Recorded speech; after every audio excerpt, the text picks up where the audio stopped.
Vamos a empezar ya las charlas en el día de hoy. Vamos a empezar con Óscar Lixá. Óscar es licenciado en Ciencias de la Información, Publicidad y Relaciones Públicas, aunque su gran pasión es la astronomía, a la que dedica un interés especial por la observación del cielo profundo, las estrellas dobles y la luna. Yo en algún foro soy seguidor de él y me gustó mucho, sobre todo, que en estos tiempos que vivimos que tenemos los astrónomos aficionados cámaras CCD, cámaras digitales para hacer fotografía, y él sigue haciendo dibujo como antiguamente se hacía. Cuando quieras, Oscar. Gracias. Pues gracias a todos, primero, por venir aquí a esta ponencia. Y bueno, comentaros que estuve dándole muchas vueltas al título que sería más adecuado a ponerle a esta ponencia. Y finalmente me decidí por el de dibujo astronómico, el mejor aliado del observador visual, el cual creo que sintetiza de manera clara el mensaje que deseo transmitir con ella. Me gustaría empezar con un pequeño viaje a través del tiempo, con algo que no es un dibujo estrictamente hablando, sino que es una de las primeras manifestaciones prehistóricas que nos muestra cómo un antecesor nuestro, que vivió hace unos 30.000 años en pleno Paleolítico superior, utilizó un asta de reno y un punzón para representar el ciclo lunar. Aquí veis el hueso que utilizó y aquí lo que se pudo deducir, analizándolo mediante un microscopio, las muescas que iba haciendo, ¿no? Cada incisión se ve diferente y muestra un tamaño y una forma que recuerdan el aspecto que presenta la Luna diariamente a lo largo de un periodo de lunación. Si avanzamos en el tiempo hasta la aparición de las grandes civilizaciones antiguas, comprobaremos que todas ellas alcanzaron un gran nivel de conocimientos astronómicos, que fueron el fruto de una intensa y metódica observación de los cielos. En Mesopotamia, en Egipto, China, la civilización maya, los olmecas, la azteca, la inca, vemos que estudiar el cielo es una práctica común en todas ellas. Relacionado con el dibujo astronómico, siempre me ha llamado la atención que un astrónomo chino, alrededor del año 300 a.C., utilizara un rollo de seda de 1,5 metros de largo en el que dibujó 29 tipos de cometas y, fruto del contexto cultural, los correspondientes tipos de catástrofes que anunciaban según su apariencia. Es, creo, un buen ejemplo que nos permite empezar a intuir que astronomía y dibujo casi siempre han ido de la mano. Durante una gran parte de la historia de la humanidad, el hombre estaba condicionado por el hecho de tener que observar el cielo a ojo desnudo. Pero la aparición del telescopio provocaría una verdadera revolución en el campo de la astronomía y en la concepción que el hombre tenía del universo. Y dibujar lo que se veía a través del ocular era una herramienta indispensable a la hora de estudiar los cielos. En este sentido, sin lugar a dudas, el mejor referente es Galileo Galilei. En la ficha esta, ¿reconocéis lo que representa este dibujo? Pues no es otra cosa que las Pléyades dibujadas por la mano de Galileo. ¿Cuántas componentes podemos ver a simple vista? Normalmente unas 6, 7, a lo sumo 8, frente a la treintena que logró dibujar Galileo mirando a través del telescopio. Realmente el telescopio fue un invento crucial en la evolución de la ciencia astronómica. Otro ejemplo es de Galileo, es este, ¿no? Que puede haber un dibujo tan sencillo como este y que se convierta en una prueba irrefutable de que el Sol no es el centro del universo. Galileo realizó el seguimiento de la posición de los satélites de Júpiter entre enero y marzo de 1610, con unos dibujos simples y unos resultados, como se vio, excepcionales. Una buena lección para los que somos aficionados a la astronomía. También no debemos olvidar los dibujos ni las observaciones lunares que hizo Galileo. Durante todos los años que van desde la invención del telescopio hasta la aparición de la fotografía, la única manera de conseguir avances científicos en el campo de la astronomía era observar, dibujar lo que se veía de la manera más fidedigna posible e intentar interpretarlo. La calidad de los telescopios también tenía su importancia, de manera que a medida que mejoraban los instrumentos, también lo hacían los dibujos y las posibilidades de establecer interpretaciones más correctas. Estos que podemos ver aquí son algunos ejemplos. En 1647, Johannes de Bellius publicó el que es considerado el primer mapa lunar de la historia. Y hay que reconocer que el salto cualitativo respecto a los dibujos realizados por Galileo es sobresaliente.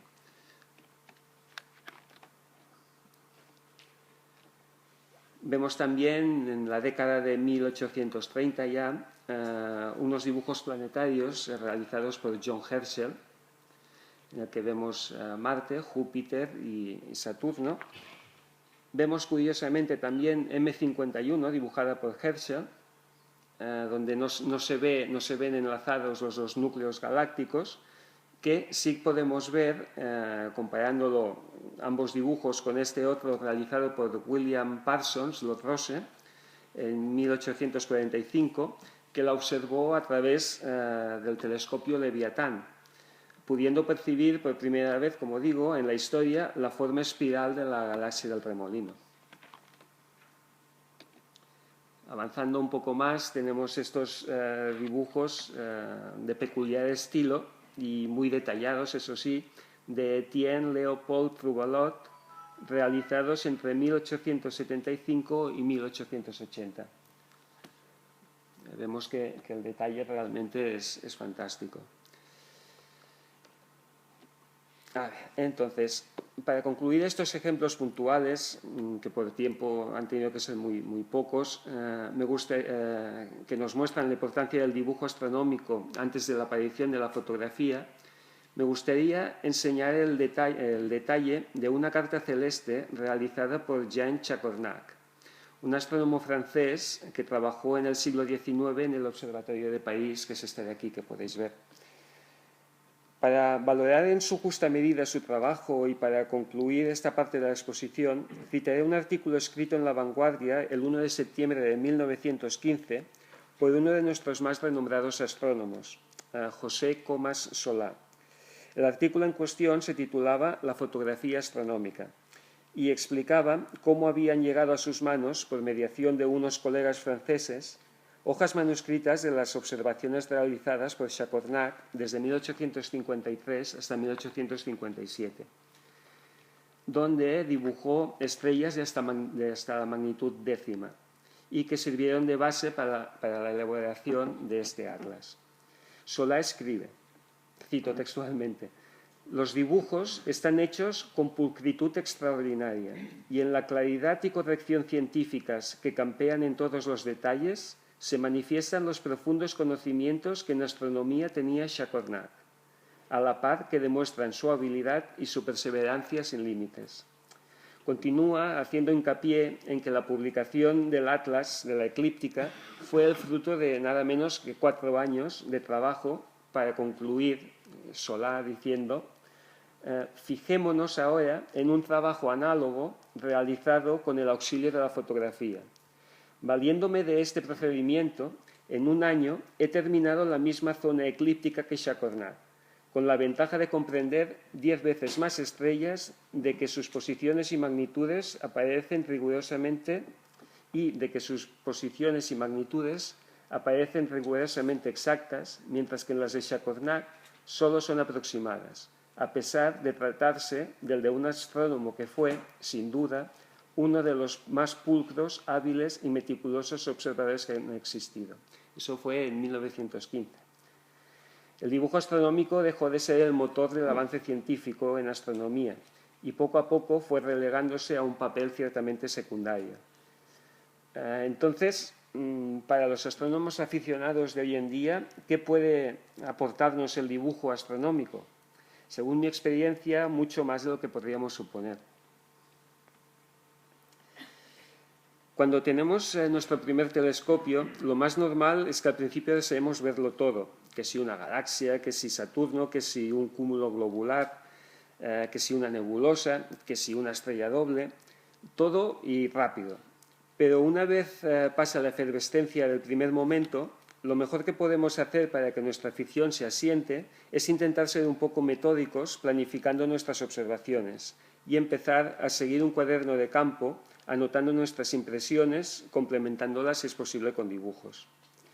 Cuando pasen los años, estas anotaciones que hacemos serán una excelente fuente de información, un testimonio entrañable de nuestra evolución como astrónomos y nos recordarán aquellas noches memorables bajo las estrellas.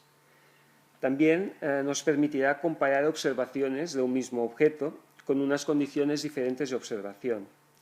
Y sin duda, con el tiempo nos emocionará hojear estas páginas que se habrán convertido en una parte de nuestra historia personal. Solo por eso os aseguro que vale la pena llevar al día un cuaderno de observación. También hay que valorar que el hecho de tomar notas y dibujar lo que vemos a través del telescopio o de los prismáticos nos permite ser mejores observadores. Cuando vamos a hacer el dibujo tenemos que fijarnos en 1000 detalles, muchos de los cuales en una rápida observación nos pasarían completamente desapercibidos. Y no hay que menospreciar que durante todo el tiempo que invertimos en intentar captar esos detalles, nuestra vista se va adaptando mejor a la oscuridad. Mantener un cuaderno de observación con nuestras experiencias nos ayudará a ir creciendo, sin duda, en nuestra afición también. Para los astrónomos aficionados y sobre todo para aquellos que empiezan, el dibujo es una manera de documentar nuestras observaciones muy sencilla, barata e inmediata. También plasma perfectamente lo que se ve en realidad y permite evitar desilusiones a quien vaya con la idea de ver fotos Hubble a través del telescopio. Y lo mejor de todo, no es necesario ser un virtuoso del lápiz. El valor del dibujo astronómico se encuentra en la capacidad de evocar lo más fidedignamente posible nuestra experiencia a pie de telescopio. Nuestras limitaciones artísticas, las que podamos tener, pueden ser perfectamente complementadas con 4 líneas de texto descriptivo. Un aspecto no menos importante es la elección del soporte que vamos a utilizar para llevar un cuaderno de observación. Son numerosas las opciones, pero después de muchas pruebas, al final opté por preparar personalmente unas fichas de observación en hojas tamaño DIN A4 y guardarlas en archivadores con fundas de plástico. Aquí, para unificar el cuaderno de campo, diseñé con un Excel tres tipos de plantilla de observación. Esta es la que utilizo para cielo profundo, en la cual pues anoto las circunstancias y los datos más importantes de la observación. Tengo un apartado central donde realizo el dibujo y dejo una parte de notas donde voy anotando todo lo que son las impresiones personales que me da mientras estoy observando. La misma ficha, pero un poco modificada para cuando tengo que dibujar campos amplios que se me van del círculo. Y luego tengo también una ficha específicamente para estrellas dobles, otra de mi pasión.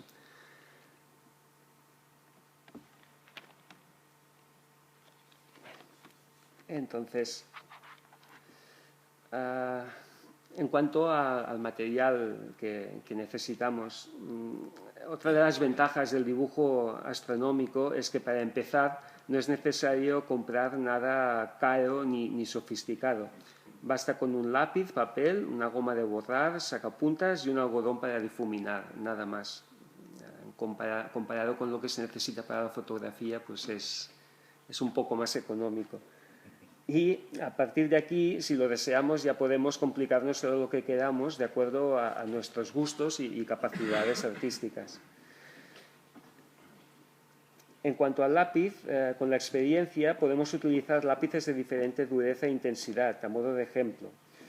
A modo de ejemplo, una buena elección sería disponer de un 6B, un 3B, un HB, que es el estándar, un H3 y un H6. Y esta variedad nos resultará especialmente útil cuando vayamos a dibujar paisajes lunares. Vale. Entonces, ya habiendo elegido lo que es los lápices, en cuanto también al papel, es importante coger un papel de gramaje bastante consistente. Uno de 120 gramos por metro cuadrado estaría bien, más que nada porque es más resistente a la hora de dibujar al aire libre y soporta mejor todo lo que es las gamas de grises que podamos darle. Entonces, aparte de esto, tenemos una serie de accesorios que, bueno, básico es una goma de borrar. Lo ideal es una goma blanca con puntas rectas que hará que podamos ser más precisos a la hora de borrar. Muy recomendable también es disponer de una goma de moldear, que es aquella que parece una plastilina. No es nada agresiva a la hora de borrar y nos permite bastante juego, por ejemplo, cuando vamos a dar forma a determinadas nebulosas.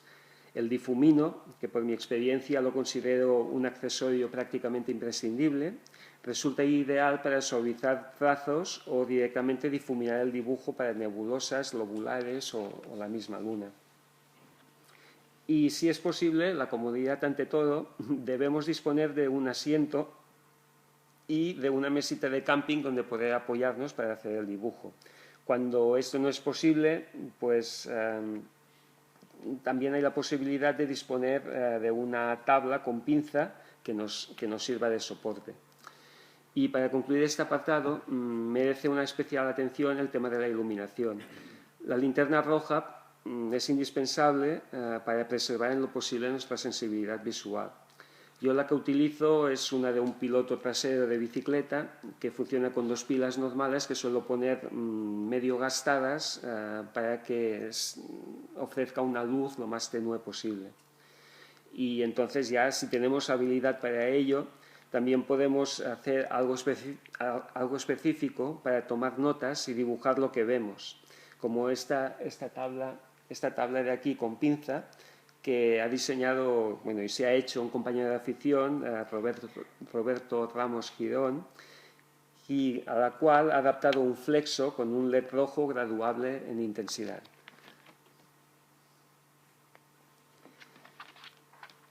A ver, en mi opinión, no importa tanto los materiales que utilicemos, ni la técnica, ni que consigamos verdaderas obras de arte, ni el instrumento de observación que utilicemos, ni es necesario buscar la noche perfecta para hacer el dibujo.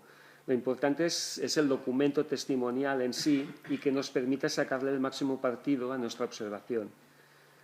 No hay que tener reparos para empezar. Sin ir más lejos, esto que veis aquí es el primer dibujo astronómico que hice. Lo hice con un telescopio Smith Cassegrain de 127 milímetros y, como podéis ver, la primera aproximación fue bastante discreta. El de al lado es el que hice aproximadamente un año después y con un poquito más de experiencia el resultado podéis ver que mejora un poco.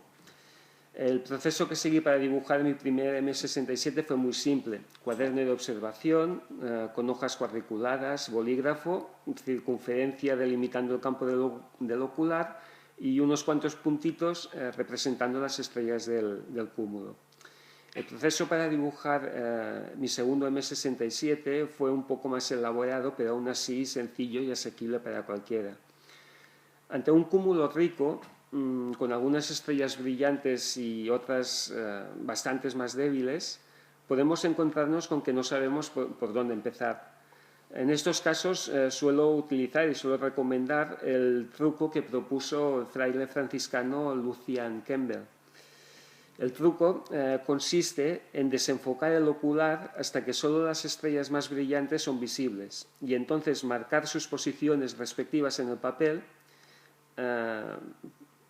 para que nos sirvan de referencia. Una vez hecha esta especie de esqueleto, se vuelve a enfocar y se añaden las estrellas más débiles. Conviene guardar una relación de proporción entre el grosor que les damos a las estrellas y su brillo real, y ser meticulosos representando correctamente la posición donde se encuentran.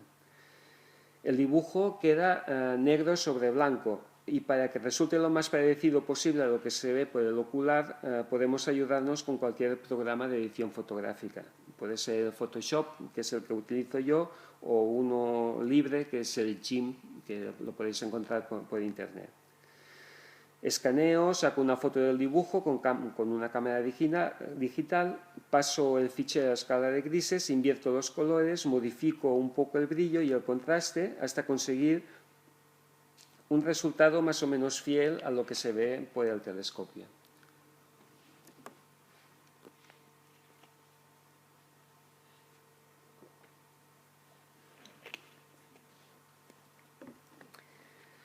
El dibujo de cúmulos abiertos no presenta demasiadas dificultades. En cambio, cuando nos encontramos ante nebulosas o galaxias, la cosa se complica un poco. Primero, porque a la hora de realizar la observación para esta clase de objetos difusos y evanescentes se requiere un mayor esfuerzo de concentración por nuestra parte. Y segundo, porque deberemos plasmar todos los detalles que seamos capaces de percibir sobre el papel. Paradójicamente, nos encontramos con que el uso de la linterna roja es uno de nuestros principales enemigos. Cada vez que la encendemos para dibujar, perdemos la adaptación a la oscuridad y la visión óptima del objeto difuso. Para intentar paliar un poco esto, en la medida de lo posible, lo mejor es empezar dibujando el campo estelar, apagar la linterna, centrarnos en la nebulosa y hacer trabajar nuestra memoria fotográfica. El difumino y la goma de moldear nos ayudarán a darle una forma a la nebulosa. Y cuando hayamos acabado es el momento de utilizar el programa de edición para darle el aspecto final que deseemos. Escaneamos el dibujo, lo abrimos y lo guardamos en formato JPEG, que para dibujos astronómicos es una calidad más que suficiente. A continuación paso el dibujo a escala de grises para que no haya colores raros en el dibujo final. Invierto los colores y a continuación la herramienta de ajuste de niveles nos permitirá, desplazando los deslizadores, modificar la intensidad y el brillo del dibujo. Tenemos también la opción de aplicarle un desenfoque gaussiano con esta herramienta conseguimos suavizar los trazos que hacemos con el lápiz. Pero no hay que ser demasiado agresivos porque si no queda muy artificial. Yo por lo general suelo utilizar el valor de 0,7.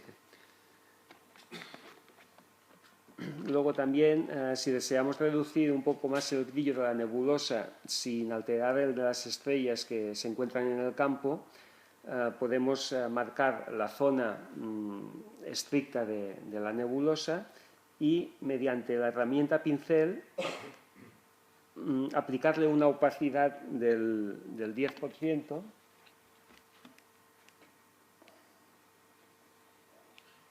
Aquí aplicarle una opacidad del 10%,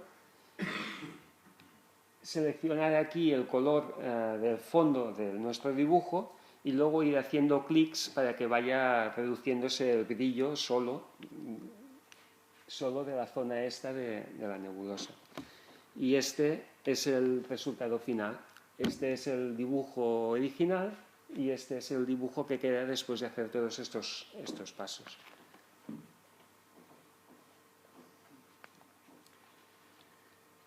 Otro de los objetos que nos encontramos cuando observamos son los cúmulos globulares, que cuando son irresolubles el uso del difumino nos va a facilitar mucho las cosas.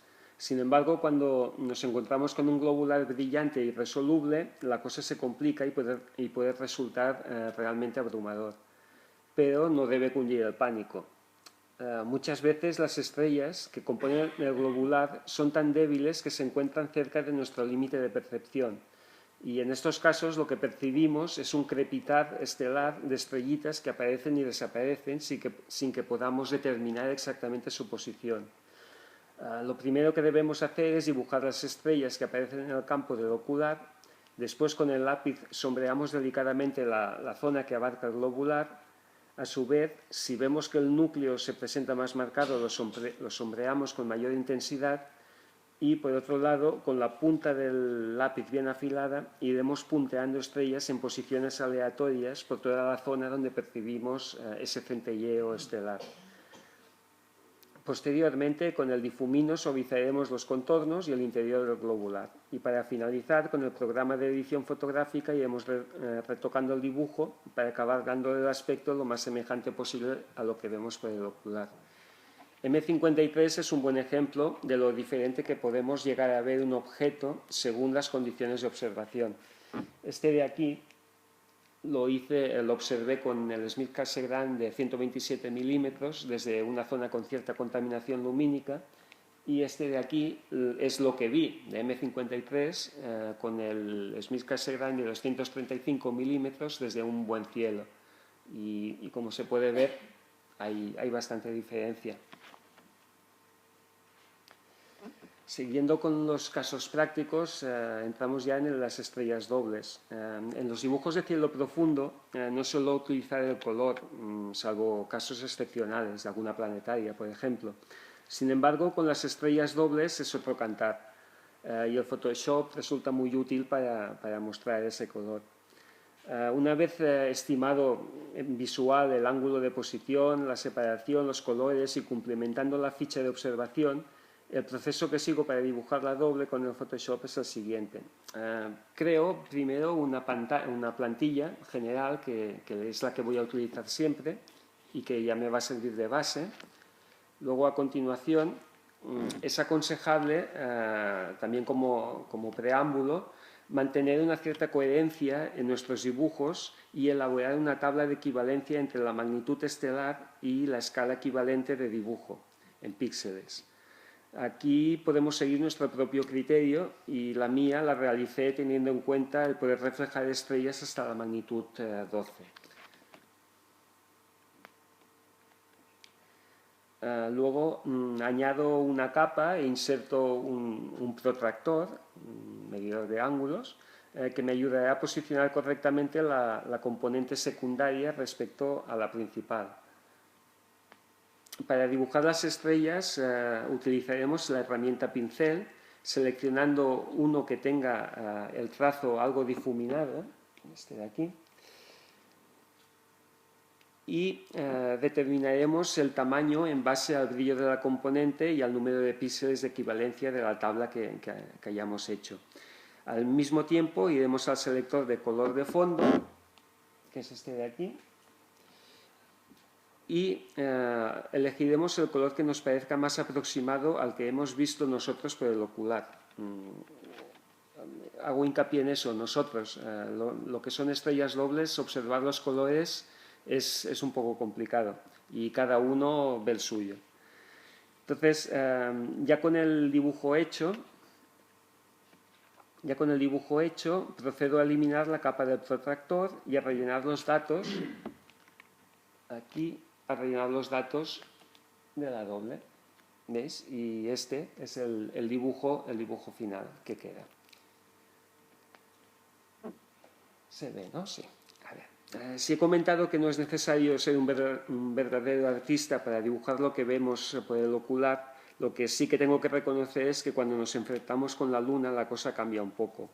No es nada sencillo conseguir esa sensación de profundidad que nos ofrece nuestro satélite, y para añadir más dificultad nos encontramos que cuando hacemos un dibujo lunar, lo más probable es que cuando terminemos el juego de luces y sombras no tenga nada que ver con el que teníamos cuando habíamos empezado el dibujo. El primer consejo es que a la hora de elegir qué vamos a dibujar no deberíamos querer abarcar una extensión lunar muy grande. Lo mejor es seleccionar una pequeña zona o un cráter y centrarnos en ello. El primer paso es contornear los perfiles. Para empezar, utilizo un lápiz normal, un HB2, y debemos ser especialmente cuidadosos a la hora de establecer los tamaños y las proporciones de todo el conjunto. El siguiente paso es marcar rápidamente las zonas más oscuras, las zonas de las sombras, con un lápiz duro, un 5B sería suficiente. Blando, exacto. Con los lápices H2B y 5B empiezo a perfilar y a marcar el dibujo, añadiendo los detalles que más me llaman la atención. Con la ayuda de un poco de algodón o difumino podemos ir empezando a suavizar los trazos del dibujo y en este momento debemos ser pacientes y muy cuidadosos para que no se nos escape nada significativo de lo que estamos viendo. Y ahora ya nos queda solo dar las últimas pinceladas hasta dar por terminar el dibujo. Aquí el difumino y la goma de moldear es básico para ir acabando de dar esos detalles. Y bueno, este es el resultado más o menos digno que me sale a mí. Como ejemplo, para que veáis que si se tiene también un poco de artista dentro, se pueden hacer grandes cosas. Os pongo este ejemplo de un compañero de afición, de Enrique Sánchez, que bueno, como podéis ver, es ya palabras mayores. Y bueno, ya como conclusiones para ir terminando, como habéis podido ver a lo largo de la ponencia, el dibujo astronómico es una herramienta. El dibujo astronómico es una herramienta que tenemos a nuestra disposición para ayudarnos a disfrutar un poco más de nuestra afición. No existen reglas estrictas de cómo practicarlo, de manera que podemos amoldarlo a nuestras propias capacidades, intereses o necesidades. Es asequible tanto en lo que respecta a las habilidades que precisa como en cuanto a la inversión económica que tenemos que realizar para dibujar. Nos ayuda a ser mejores observadores y, tal vez lo más importante de todo, nos permite documentar y tener un recuerdo de todas esas noches que hemos pasado contemplando las maravillas que nos ofrece el cielo. Y querría terminar volviendo al dibujo que me ha servido como portada a esta ponencia. Tal vez el más simple de los que he hecho nunca, pero el que más impresión me ha dejado. Se trata de un simple punto, el que está marcado, que representa al cuásar 3C273 en la constelación de Virgo. El objeto más lejano que he visto nunca, situado a 2.500 millones de años luz de distancia. Para hacernos una idea, la luz que llegó a mi retina procedente de este punto fue emitida desde su lugar de origen hace 2.500 millones de años. Por aquel entonces la Tierra, nuestra Tierra, se encontraba en pleno proceso de oxigenación de la atmósfera, gracias a la proliferación de estromatolitos. Y nuestro género Homo tardaría todavía unos 2.496 millones de años en poner un pie sobre la superficie terrestre. Por esta y muchas otras razones es por las que me gusta la observación y el dibujo astronómico. Muchas gracias.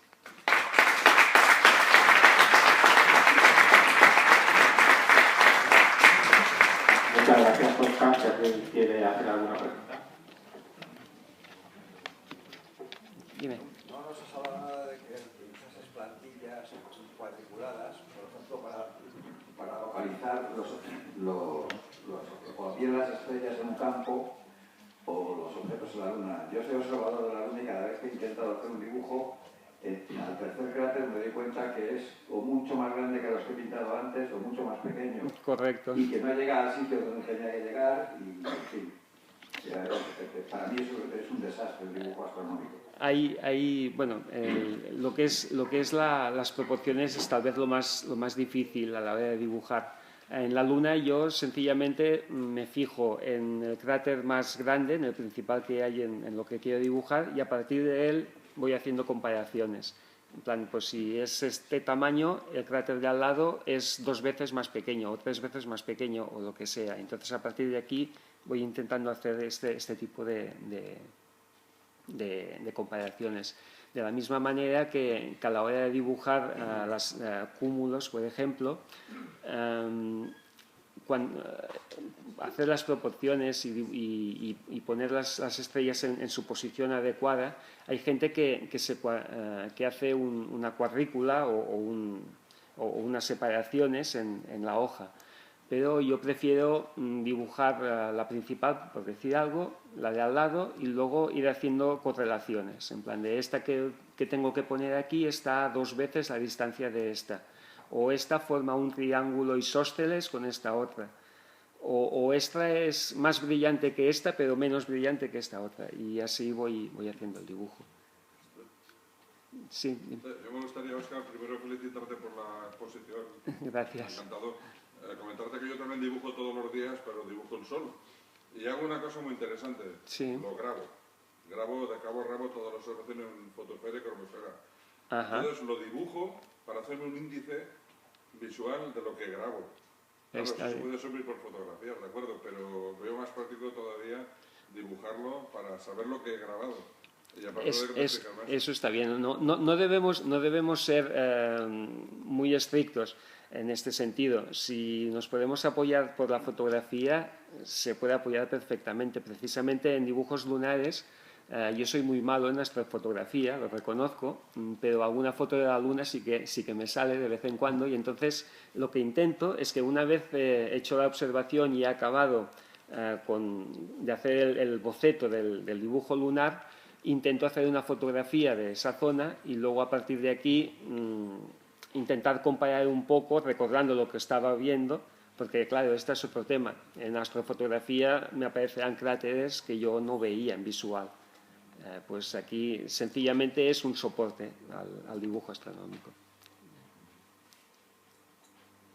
Bueno, pues si no hay nada más, muchas gracias, Óscar. Vale, pues muchas gracias a todos por esta atención.